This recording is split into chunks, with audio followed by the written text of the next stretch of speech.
Sanchez et le Sahara, l'Espagne accepte de payer plus cher le gaz algérien.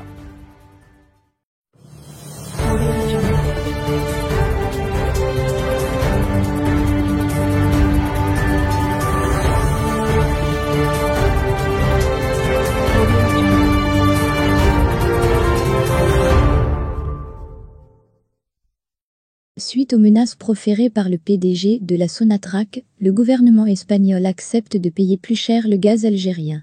L'exécutif refuse de lier la sortie du responsable algérien au soutien de Pedro Sánchez au plan marocain d'autonomie au Sahara. La troisième vice-présidente du gouvernement espagnol et ministre de la Transition écologique confirme la décision de l'Algérie d'augmenter les prix du gaz destiné à l'Espagne. La responsable a émis le vœu, dans des déclarations à la télévision espagnole, que la hausse soit modérée.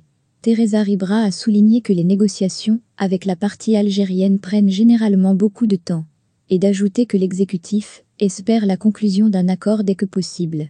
Teresa Ribera n'a pas voulu lier directement la révision à la hausse des exportations algériennes de gaz vers l'Espagne et à la décision de Pedro Sánchez de soutenir l'initiative marocaine d'autonomie au Sahara, indiquant que le groupe algérien Sonatrach a déjà fait part en octobre de ce projet aux sociétés espagnoles. Néanmoins, la ministre a déploré qu'il n'y ait pas une relation fluide entre Rabat et Alger, en couvrant d'éloges le voisin de l'Est. L'Algérie est un pays fiable, qui respecte ses engagements, a-t-elle insisté.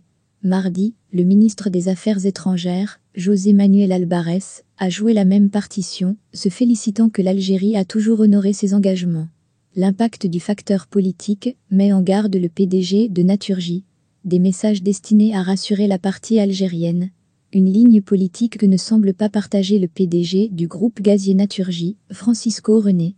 Les négociations ne s'annoncent pas faciles, a-t-il reconnu, lundi 4 avril, lors d'une réunion avec la Confédération des cadres des sociétés.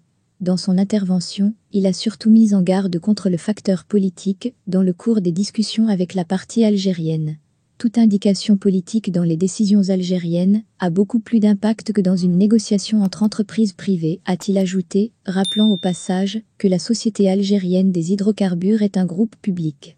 Aujourd'hui, nous ne sommes pas dans une situation où l'on peut s'attendre à une baisse du gaz, a-t-il admis. Naturgy a 49% des actions dans le tour de table du gazoduc Medgaz, contre 51% pour la Sonatrach. La semaine dernière de celle-ci, Toufik Akar a déclaré que depuis le début de la crise en Ukraine, les prix du gaz et du pétrole explosent. L'Algérie a décidé de maintenir, pour l'ensemble de ses clients, des prix contractuels relativement corrects. Cependant, il n'est pas exclu de procéder à un recalcul des prix avec notre client espagnol.